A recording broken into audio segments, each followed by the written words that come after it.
know, and it sounds like a fun time.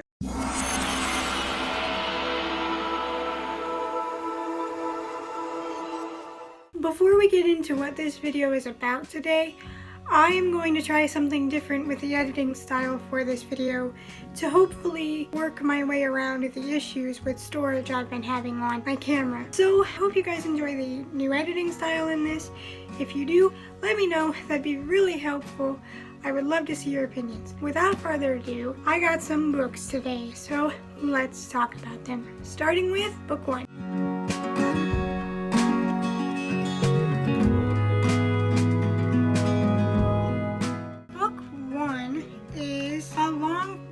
To water.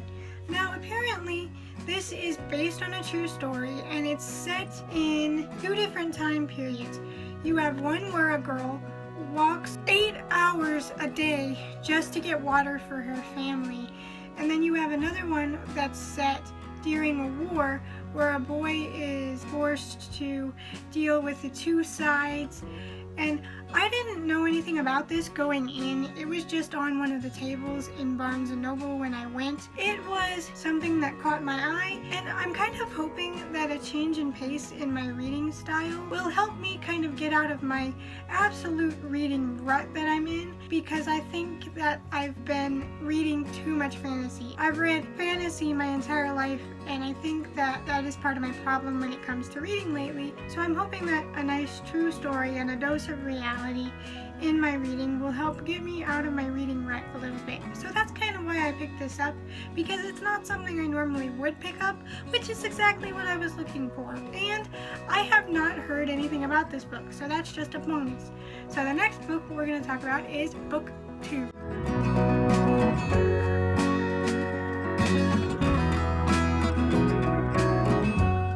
Book 2 is The Love Hypothesis. Now I have heard of this book talked about, but I've avoided spoilers, all except for like the summary of the book. And when I went to Barnes & Noble, the lady that helped me with these was very helpful. Apparently she's read the series before, because when I asked her which one was the first book, because there were 3 I saw, she said, well, they're technically standalones, so if you're looking for a good, cute, romantic standalone, this might be one, because it sounds really cute and really fun as a love story. And there are 2 other books. There's a pink one that she said to read second, and the yellow one she said was the third one, if you were going to read them as a series. She said you did not need to read them as a series to understand what is happening in the book, which is nice. Sometimes you just want a one and done, not a 50-book series, which is another reason that I'm kind of getting burnt out on fantasies, because it is so hard to find standalone fantasy books.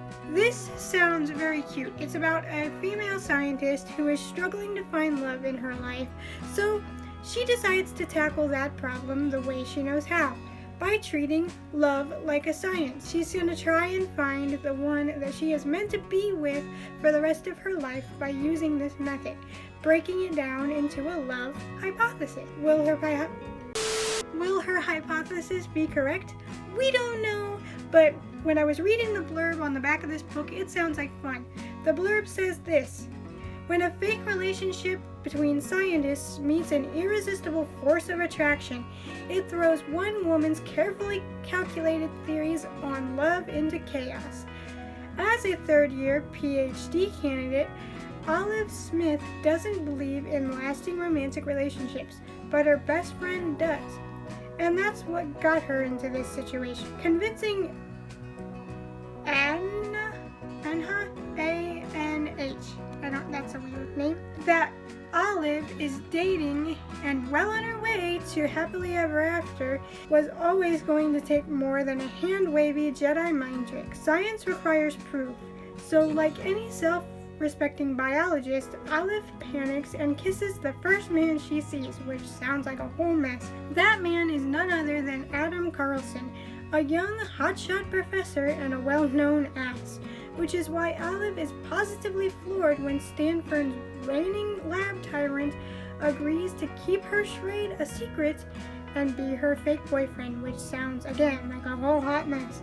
And when big science conference goes hot haywire, putting Olive's career on the Bunsen burner, Adam surprises her again with his unyielding support and even more unyielding six-pack abs. Suddenly, their little experiment feels dangerously close to combustion, and Olive discovers that the only thing more complicated than a hypothesis on love is putting her own heart under the microscope. This sounds campy as hell, and it sounds like a fun time, and so I'm excited for it. So I know this was a short one, but those were the two books that I got. A romance and a true story. That's a novella, which I've only read one other novella, and it was The Second Short Life of Bree Tanner. But that's it for me, and I hope to see you next time. Bye!